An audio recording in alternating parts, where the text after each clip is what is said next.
Okay, ladies and gentlemen, I'm so privileged to be the last presenter for a number of reasons. First, I have a strong justification of not going into a deep science. That's enough reason, isn't it? Because if you bring deep science here, you'll kill people in these very awkward hours, okay? That's number one. But number two, it is not very safe for me to talk about nanotechnology in front of these experts. You see all the troubles they are making in America there. So it's not safe for me, and so I want to escape that deep science. So today I will just make some small stories here and there, but mainly on how we can create strong collaboration between the Rice University and the Nelson Mandela. So that is my main intention. There are brains here. If I call one of the students here, you will see fire. Yeah. There is a great thing that are happening here, but we don't have enough time for today. So, and when we are talking of these problems, for example, let me show you this video even before I mention my name properly. But the problems we are solving are very genuine. Listen. Serikali tusaidie kupata maji salama. Watoto wetu wana matatizo makubwa yanayotokana na maji haya. Ni sauti za kilio kutoka kwa wananchi wa kijiji cha Lebada katika wilaya ya Rumeru mkoani Arusha nchini Tanzania, wakidai maji where people are struggling with fluoride contamination in their water. That is the effect of fluoride.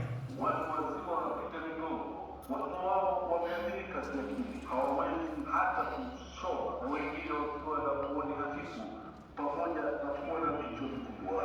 Kwa kweli na wasiwasi sana hapa watoto wadogo ambao ni nyumba yao bado hayajakomaa. Kilio chao kimerindima kwa miaka zaidi ya 50, lakini hakuna aliyesikia na kuwanusuru. Licha ya watoto wao kuathirika, wachache wanaotamani kwenda shule They've been looking for solutions for a long time without help. Now they are calling for the government to help.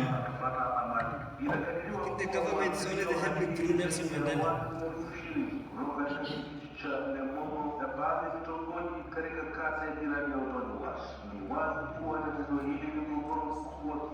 It's a serious challenge.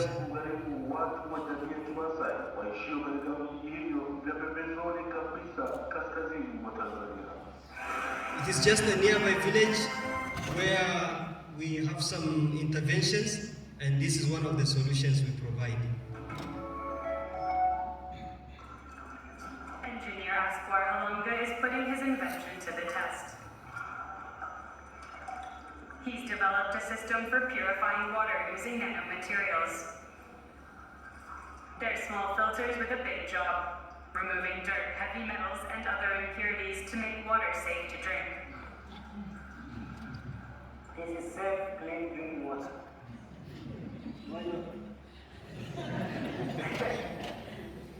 But where did the idea come from? It began as a scientific curiosity. I chose that field of nanomaterials for my PhD. But I realized that nanomaterials have an enormous capacity. Nelson Mandela University in Arusha, a city in northern Tanzania. Here in the laboratory, Hilonga produces the nanomaterials needed for his filters. He's been researching them for 8 years, first as a PhD student in South Korea, and now in his home country. He's won international awards for his nanofilter, and it's also made him a role model for junior researchers. They see the value of developing something from your scientific background and using that innovation to solve a real problem, not theoretical, real problem. A real problem that's easy to see in Arusha. Locals get their water from rivers or wells, and it's often contaminated. Across the country, 7,000 children die every year as a result of unsafe drinking water. Large amounts of fluoride in the water supply can cause other problems, such as damage to bones and teeth. The nanofilter removes this and other harmful substances from the water. Hilonga is on his way to meet a customer. He's found a company to sell his water filter. The going price is about $130. That's too expensive for most Tanzanians to afford, so Hilonga is renting them out in places where the public can reach them, like this drugstore. The owner pays 1,000 Tanzanian shillings a day, or about 50 cents in US dollars. In exchange, sure the filter is working properly and replaces it when it's used up. Diarrhea, typhoid, cholera are all preventable, and this scientist wants to make sure they're gone for good. This is the 21st century. These are all the age diseases. We have a potential to solve it. So I'm angry now on this because we have a solution. Why not just deploy and solve the problem? But it will take patience. First, the public needs to get accustomed to using the device. This drugstore has been offering a public water station since October last year, and by the end of this year, there are expected to be 1,000 more like it. And that's the end of my presentation, ladies and gentlemen. Thank you very much. Don't turn off the camera, please. It's just the end of the first part of my presentation. So now we go to the second part and the last. And that is to get some connection with me and so many slides here, but I will summarize it for the sake of time. So this is my CV here, a short CV. By the way, I will be glad later we share the cards here. I have beautiful cards here, some form of marketing. So that's my email, website, and so on. I have a company.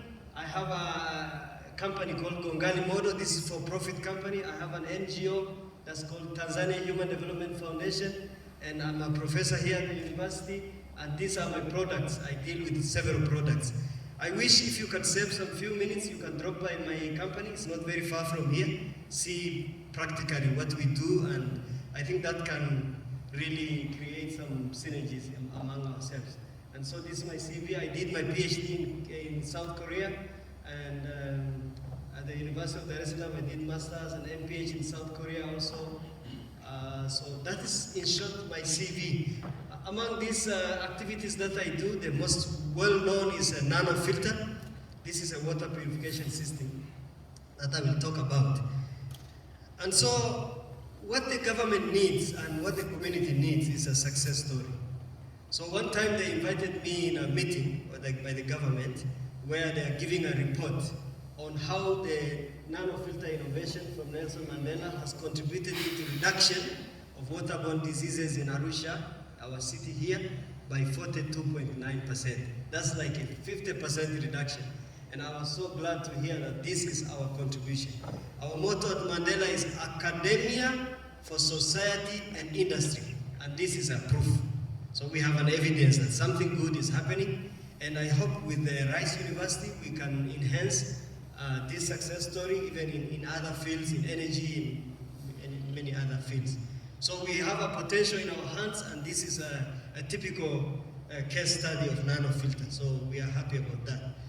And I don't want academicians to die poor. So this presentation here is to inspire my fellow academicians that we should not die poor.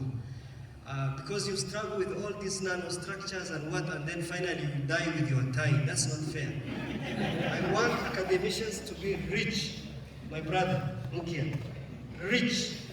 So you are rich in all the nanostructures, and also you are rich financially and in all reputation. You know this, how they are treating us. Oh, we have a professor here, and they take it lightly. I don't want it to be like that. But when one class 7 guy comes and he's a rich man selling gold, whatever, Tanzanite, they respect him. They say, wow, a rich man is here. It's a full respect. But a professor, and there is a professor from Mandela. I don't want it to be that. There must be a respect also that here is a professor who is also rich. But ladies and gentlemen, I don't want to be rich only in terms of structures and money and what. I want to be rich in terms of impacting people's lives. So that is my motto. I want to be a billionaire in terms of impacting billions of lives. Meanwhile, these are the people we have employed, and this is our company. I hope you will get time to drop by and visit, see what we do. We have employed more than 100 people working for our company. And next time you stay in this hotel, Professor Kelly and your people, you are squandering money somewhere in the city. Why? Come here at the nanofilter, you enjoy, you see the innovation, you smell the innovation, you dream the innovation. Don't squander your money somewhere to somewhere. Thank you very much. Yeah, that's good. That's good. Bring money here. And, let's make professors rich and make better impact. So, okay, that's a good idea. We work also with the students. We get many volunteer students from different countries, and they work with us. I hope there are students from Rice University that will want to work with us, so they can come for exchange program. And our students also desire to go to Houston to work at Rice University. How many of you wants to go to America? 1, 2, 3. Okay, please take the photo video. Okay. So it's a good dream. You know, it's a country of dream for many people. It's America. It's a good idea, but at least don't disappear. When you get that chance, get the education, get the exposure, get skills, get all the techniques there, and bring it home to make impact to our people where this innovation is highly needed. So if you have intern students who wants to come to Tanzania, I'm here to bridge between Rice University and Nelson Mandela through the international office. International office, oye! Yeah, we don't do things locally these days. We have a formal international office, and that is the boss. Boss, hoy! This is the impact we are making. We have these kiosks that we have made where we purify water and sell to the community through these young entrepreneurs, the ladies who are doing this business. And we are already impacting around closer to 400,000 people. That's closer to 500,000. So I'm already becoming a millionaire somehow. And I hope through Rice University and the partnership we will do, maybe we can increase these numbers quickly. Professor Ajian, can we increase these numbers quickly? Big numbers, eh? Professor Lu, big numbers, we need big numbers. These are 22 hours that I have won, and they have given me an exposure to a number of countries, many countries, and exposure to the Buckingham Palace and a lot of networks and connections that I am challenging my students to utilize these opportunities whenever they get of these networks. Where are the students that are making homework of getting connection? Can you raise your hands? Yes, raise your hands. Yeah, you have a homework to report of the networks you have created today. So that's your homework. Well, this is the World Health Organization Certificate of Award, the recognition for our outstanding contribution to health development. So I was in Geneva to receive this award. This is not a small name, Geneva. Can you say Geneva? That's a good story. And our product now is in Kenya, in Zambia, we are in Tanzania, different places. We have opened a new office in Mwanza, and also this one is in an office in Zambia. So we have some activities there. And these are our partners. Unfortunately, you will not see Rice University here. So there is still a space here somewhere there where we can fit in Rice University from now onward. Is the deal sealed, done? Rice University? So we take that, put it there. If you want to ask me, like, what are we doing with all these partners, I will tell you the story. And we have many interesting stories. But some of you may be interested to know the beginnings of these things briefly, just briefly. The story began in South Korea, where I was with my family. I understood well this nanotechnology. I did my PhD there with outstanding performance. But the time has come for me to come back home, and this is home. And that's how it looks like, Tanzania. So those are the challenges that we are normally afraid to come back home because of this infrastructural, whatever, bureaucracy and all the headache. But inside this, I saw the opportunity. And just a few years later down the road, today I have a story to share. So this is an inspirational talk to you, my fellow students, my students, but also to the link that we are creating with these superstars from America, that we are not here to escape our countries, we are here to solve these problems. We are here. So just give us an opportunity to help our countries, to give back to our countries. Don't reject our visas as you have done before. So today I'm really reporting to you that you rejected my visa. When I wanted to come to your country, actually, the Texas University of, it was Austin University in Texas.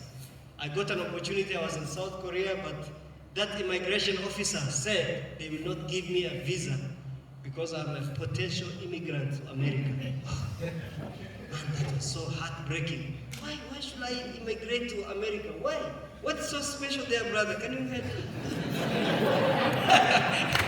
I think America is not heaven, and I proved it because now they have given me a chance. I've already been to America. Even I went to the White House there, not inside. In America, London, I went to the Buckingham Palace inside there with the Queen, but I have not seen her. I just saw the flag.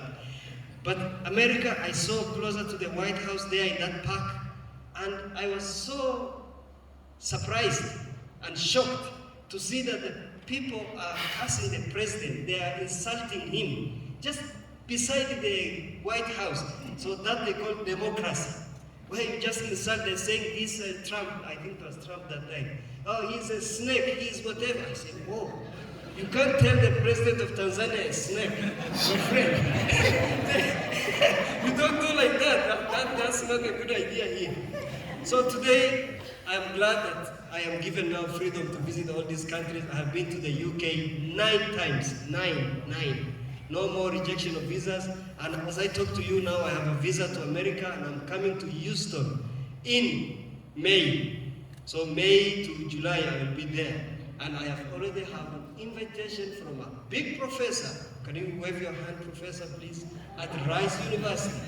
Connected. So, my students, this is how we reinforce our connection. They will never forget this speech. And when I go there, and I'm sure they will receive me as a hero from Africa. And you know the kind of address I'm going to put. So this is how we reinforce our connection. Anyway, so time is not enough to tell more about these interesting stories, but I have 58 publications now being contributed by some of the superstars here. How many students have contributed to these 58 papers? Raise your hands. One is there. You Christians, what are you doing on earth? More papers, more power. Okay, let's go. So 58 papers. So we are not that shallow in science. We are doing something also. So this is my book. It's available online on Amazon. You can just get my story from Gongali village, that is my village, to London and beyond. So you can just download the book and see the story of an African boy who is making transformation to his society. So brethren, the point I'm making here is this. With all this exposure, Buckingham, whatever, Washington papers and what does it mean to my community? If I go to that lady there and I tell her, Madam, you know, I've been to London and what, it does not help. But if I come with a solution to solve her challenges, that is where our education is translated into a solution, an impact to the society. And that is what we are doing at Nelson Mandela. Our motto is Academia for Society and Industry. We solve the real problems of our society and the industry. And we are glad to get partners who hold our hands along with this mission and the motto we have at Nelson Mandela. We take problems from the society, we bring them to our lab, and we send back the solution. So that's the model of Nelson Mandela, how we operate. So whatever research that you're interested to do with us, anything that can solve a problem in the society, let us partner. We take a problem, we bring to the society, to the lab, and we solve it. As I talk to you now, the current problem I have with my filters, for example, is the detection of fluoride, like limit. You sell a filter to a customer, and then we don't have a formula of how to help this customer know the saturation point, that now is the time to change fluoride. We just tell them, you know, after 3 months, what if I used it once? In these 3 months, I used the filter once. Do I really need to change? The answer is no. So we just give a rough estimate. Okay, after 3 months, but I know the truth. If we could have a certain sensor, let's say a fluoride sensor, that can show maybe color change, a nanotechnology-based sensor, you just take that water. If the color is green, it means it is still okay, you use your thing. If it is red, it is the time to change. Can't we do this, Professor? It's a peanut to you, isn't it? One of the peanuts is research. To just find that kind of a sensor, we can develop it if it is based on nanotubes or whatever, benzene rings, whatever that we can develop that can produce this color change. And another problem is salt. We are not able to remove salt yet, and so I was so excited with your presentation. Professor Lu, Yes, the energy nexus, energy water nexus. That's very interesting for us. So there are still a lot of potentials of what we can do. So before I started my research, I went first to the nearby hospitals to check whether these problems are still there, because those are the problems I struggled when I was a little boy. Look, they still in the 21st century we talk of the internal worms, typhoid, diarrhea, and cholera in the 21st century. So the problem is real, it is there. But the villagers will not tell you. They just say, it is okay, no problem. We have been living like this. You don't struggle. Go to the hospital and get the numbers, the statistics. It shows that they are still suffering. The problem is still there, and we are here, we can cut down the problem. And so the effect of fluoride, I have already shown you the video. We have a potential to solve this problem. And so I started with this very useless filter. You can see like a primary school project. We tried to assemble something because the idea was to pass the material through the water through the materials. So like that, and then I continue to improve a little bit better. And then from the Land Rover, that first version where you sit on the Land Rover to put water, and to the level where my kids can really touch the top of the filter. So that by itself is an advancement. And then I tried different models and here and there. Then one day I got an email from a big company here nearby. This company is called A to Z. They wrote to me after I got a certain award. They said, it will be our pleasure to partner with you in manufacturing these filters. Good news? Yes, indeed. It is a good news. We started working with this company, and lo and behold, by the 1st of October 2019, I put the filter in the market. This is an industrially produced filter. Now we don't need to sit on the Land Rover to put water. This filter is available. When you come to my company, you will see different models of the filter. We can also fix it on the wall. The water goes directly to the filter. Then in that case, we just need 2 containers. So it's becoming better and better. But if you can connect us with the industrial producers there in your country, maybe we can make even something better than this. But meanwhile, it works, and we are already making impact in people's lives. There are big versions that we use for schools, for community. It is there, and this is for business, small kiosks, where we run the water business. You can see this kind of in the streets of Arusha. Maybe you will see this kind of kiosks. They are all over there. And we have a big campaign of saying no to plastics, to promote these aluminum bottles where people go there and refill the bottles. So instead of using this scrap here and then you throw, you can come and refill and refill and refill, even million times. And in this way you can save millions of bottles that could be thrown out here and there. So we use those kiosks as a centers for refilling water. So if you have your bottle, you go there and refill at a throwaway price. And that is another innovation that's making impact in people's lives. And in connection to nanotechnology, as I already said, today I will not talk about these things. I don't want to embarrass myself. So let me just end up my presentation here. But these are my success factors. Why am I successful this much? To this level, not yet. It's just an introduction of my success. Not yet. Next time you come here, I will tell you some better stories of the progress we are making. So far, I thank God that He has enabled me to maintain my mission, my purpose. So I'm challenging you, everyone listening here, if you have whatever mission you have, if you believe in God, that is your commitment. But if you don't believe in God, at least you have a certain life purpose, mission, commitment. That should be our driving point to deliver to people, to deliver to environment, to deliver to humanity. So as for me, I put God first. But I'm also grateful for the 6 months training that I received from the Royal Academy of Engineering. Engineers are shallow in business. It is good to get proper orientation in business. So I got this 6 months training, and so for my students here, I challenge you. After you come with your prototype, with your little gadget there, get business exposure so you know how to put your product in the market. That is very important.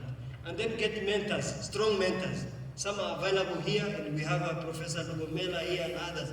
These people are highly experienced. They have connections and everything. And we have new mentors now from the Rice University. Utilize them. These days you can just write a small email and they help you. Zoom is there, WhatsApp, you connect. So get mentors, strong mentors. They are so helpful. As for me, I have a lot of stories of people who have supported me in my journey. So many people. So I'm grateful for that. But again, talk about your product. Announce it, advertise it. Don't hide it. Some people say, oh, if I say about this product, it will be stolen. Who wants your thing? You see, people have already complicated things, actually.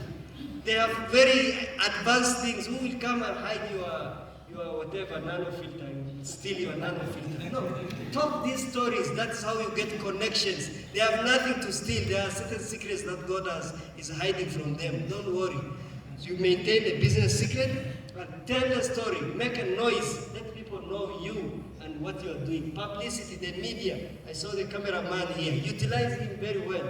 And then diversify your product. Don't die young. And then networks and partnerships. It is very important to have network and partnerships. And I think that's a good introduction to our last session of how we can strengthen the network we have now with the Rice University. What can we do? What are the opportunities there? Professors, don't hide it, and don't consider us as certain beggars who will just want to rush to America. No, no, no. I know you are taking us positively. We are here, we love our country, we will not escape to America. How many of you are planning to disappear in America if you get a chance? They don't want. Actually, some Americans are coming this way. But we want that collaboration. We want those instruments, Professor, you mentioned. Today here we develop these materials, but we can't characterize them. Well, it's very expensive. My student is traveling now from Cameroon. He's sending the samples to South Africa. Imagine, to South Africa and how long it comes, and it's complicated and it's expensive. Now if we can get a shortcut at Rice University where we send our samples, I know maybe with a small nominal fee, maybe something small, maybe we'll discuss about that. Or if we have a project for that collaboration where our students can send their samples through that project, it could be a very big breakthrough. Where is my boss? Boss, I will talk until tomorrow morning if you are not here. Come. I finished my story already.